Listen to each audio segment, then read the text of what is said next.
You don't know real Victor Von Doom. Marvel के पास grounded villain जैसे Green Goblin and Kingpin से लेकर अनॉर्मस कॉस्मिक पावर होल्ड करने वाले एनाइलेशन गैलेक्टस जैसे विलन तक है, पर एक विलन है जो इन सबसे हायर स्टैंड करता है, जो कि है विक्टर वॉन डूम या फिर डॉक्टर डूम। पर क्यों? Why Doctor Doom is not one of the best but the best villain Marvel has ever created. तो अगर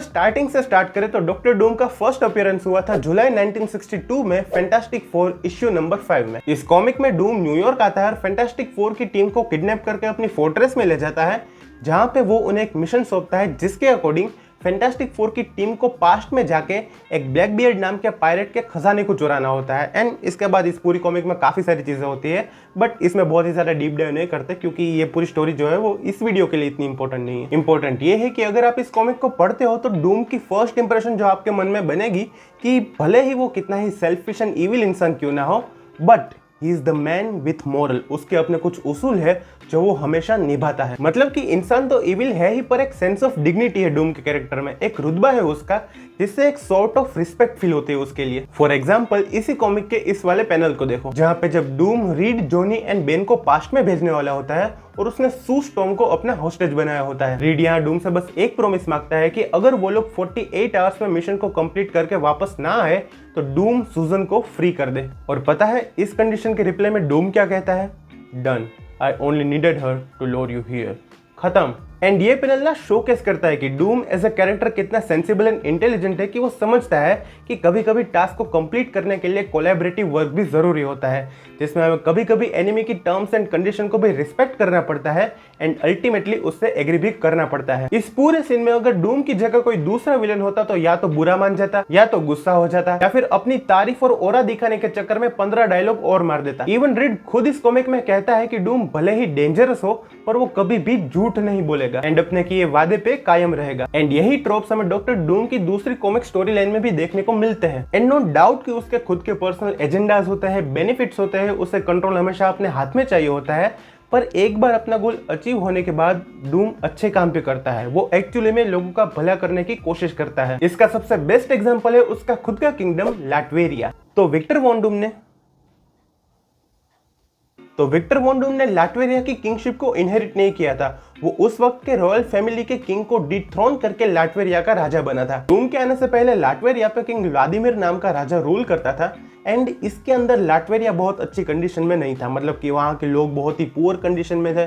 लाटवेरिया एज अ कंट्री पॉलिटिकली बहुत ही अनस्टेबल था and things were not at good place. पर जब डूम लाटवेरिया की इतनी खराब हालत को देखता है तो एक बहुत ही बड़ा रिवॉल्यूशन प्लान करता है, जिसके एंड में वो किंग व्लादिमीर को पावर से हटा के खुद लाटवेरिया का किंग बन जाता है। वो सबसे पहले वहाँ की पार्लियामेंट को डिसअसेंबल करता है और बन जाता है डिक्टेटर ऑफ लाटवेरिया। अब इस पॉइंट से अगर डूम चाहता तो एक कंफर्टेबल ऐशो आराम वाली जिंदगी जी सकता था, पर वो ऐसा नहीं करता। वो अपने नॉलेज एंड पावर का यूज करके लाटवेरिया को ड्रास्टिकली चेंज करना स्टार्ट कर देता है। वो सबसे पहले डूम बोट्स की आर्मी बनाता है जो लाटवेरिया में 24/7 पेट्रोलिंग करते रहते हैं, जिसकी वजह से पूरे लाटवेरिया में क्राइम ऑलमोस्ट जीरो हो गया है। उसके बाद वो अपने साइंटिफिक एनहांसमेंट एंड मैजिक का यूज करके लाटवेरिया को मॉडर्नाइज करता है और वकांडा जैसी कंट्री के पैरेलल रख देता है। और जो लाटवेरिया पहले दूसरे देशों पे सप्लाईज के लिए डिपेंडेंट था उसे वो इंडिपेंडेंट बनाता है। एंड इसी रीजन से लाटवेरिया के लोग डूम को बहुत ही ज्यादा पसंद करते हैं, उसे एडमायर करते हैं एंड उसके लिए लॉयल है, भले ही वो एक डिक्टेटर एंड विलेनस कैरेक्टर क्यों ना हो। एंड जनरली भी ना डूम के प्लान्स किसी पर्टिकुलर पर्सन या इंडिविजुअल के अगेंस्ट नहीं होते। उसके प्लान एंड एक्शन हमेशा ग्रेटर नंबर ऑफ पीपल या फिर पूरी सिविलाइजेशन को इंपैक्ट करे वैसे होते हैं। For example secret Wars comic में सारे हीरोज अपनी अपनी अर्थ को बचाने के लिए एक दूसरे से फाइट कर रहे होते हैं,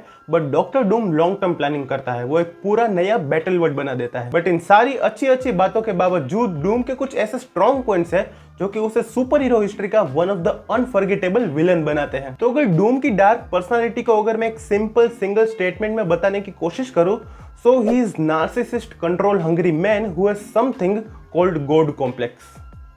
क्या बोल दिया यार मैंने? मतलब कि एक ऐसी पर्सनालिटी जो खुद को बेस्ट मानता है और चीजें उसके हिसाब से उसके डायरेक्शन में चलनी चाहिए, क्योंकि वो मानता है कि वही वो एक इंसान है जो सबका भला कर सकता है। एंड यही डूम की सबसे बड़ी प्रॉब्लम है, उसे लगता ही नहीं कि वो एक विलन है, उल्टा वो अपने आप को लोगों का सेवियर समझता है और मानता है कि अगर सब लोगों के भले के लिए अगर कुछ evil and over practical steps उठाने पड़े तो वो उठाने चाहिए। एंड वही वो एक इंसान है जो इन स्टेप्स को उठा सकता है। डूम इवन ये बिलीव करता है कि लोगों को खुद नहीं पता कि उनकी जरूरत क्या है, जो डूम तय करेगा वही लोगों की जरूरत होगी। फॉर एग्जाम्पल डूम एंड वलेरिया की इस वाली कन्वर्सेशन को देखो, जहां पे वलेरिया डूम के लाटवेरिया के डिक्टेटरशिप को क्वेश्चन करती है और Doom straight out on her face उसे कह देता है कि तुम्हें मुझसे डिसएग्रीमेंट नहीं करना चाहिए। देख रहे हो किस लेवल पे है ये इंसान। इवन जब लाटवेरिया का किंग बनने के लिए डूम रिवॉल्यूशन प्लान करता है तो वो डायरेक्टली जाके किंग व्लादिमीर को मार नहीं डालता, वो सबसे पहले अपने आने की न्यूज चारों तरफ फैलाता है ताकि उसे वाहवाही मिले। और एक थंब रूल है कि डूम अपनी लाइफ में भले ही कुछ अच्छा या बुरा कोई भी काम करे,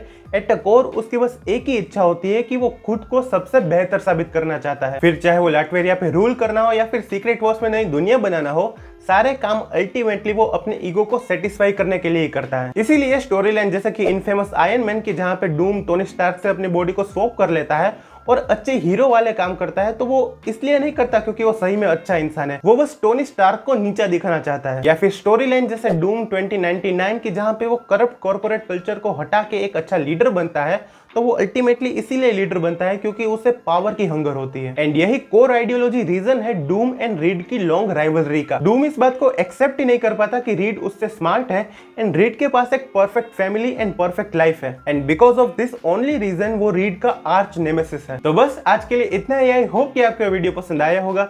मेरे लिए डूम जो है वो बहुत ही ज्यादा फैसिनेटिंग कैरेक्टर है क्योंकि मुझे वो बहुत ही ज्यादा कॉम्प्लेक्स फील होता है। एंड इस वीडियो में मैं और भी काफ़ी सारे पॉइंट्स को ऐड करना चाहता था, जैसे कि डूम की ओरिजिन क्या है और उसका जो चाइल्डहुड है वो कितना ज़्यादा ट्रॉमेटाइजिंग है और कितना ज़्यादा ट्रेजिक है, डूम का और उसकी मदर का क्या रिलेशन है। बट फिर मैंने सोचा कि वीडियो जो है बहुत ही ज़्यादा लंबा हो जाएगा एंड काफ़ी सारे लोगों को बोरिंग भी लग सकता है। बट हाँ, ये तो थे मेरे ओपिनियंस। आपका इस पूरे मैटर पे क्या ओपिनियंस है, क्या थॉट है, आप डूम के कैरेक्टर के बारे में क्या सोचते हैं, मुझे कमेंट्स में ज़रूर बताना। साथ ही साथ मैं कहना चाहूँगा कि अगर आप लोग डूम के कैरेक्टर को और भी अच्छे से एक्सप्लोर करना चाहते हैं तो मैं book of doom comic book है वो हाईली रिकमेंड करूँगा, जिसे लिखा है लेजेंडरी राइटर एड ब्रूबेकर ने। एड ब्रूबेकर ने इसके अलावा कैप्टन अमेरिका, डेयरडेविल, काफ़ी अच्छी अच्छी कॉमिक्स को लिखा है। तो अगर आप लोग जो है वो डूम के पर्सपेक्टिव से उसकी पूरी लाइफ और जर्नी को जानना चाहते हैं, उसकी साइकोलॉजी को जानना चाहते हैं, तो book of doom comic book में डेफिनेटली रिकमेंड करूँगा। तो हाँ, आज के लिए इतना ही। आई होप कि आपको वीडियो पसंद आया होगा। कुछ भी सजेशन वगैरह है या फिर कुछ भी पसंद आया है तो मुझे कमेंट्स में लिखना मत भूलना। जब भी कमेंट करते हो मुझे अच्छा लगता है।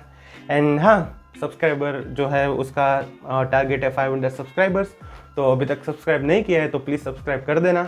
मैं मिलता हूँ आपसे अगली वीडियो में किसी थियरी के साथ, किसी ब्रेकडाउन के साथ, पर तब तक के लिए गुड बाय।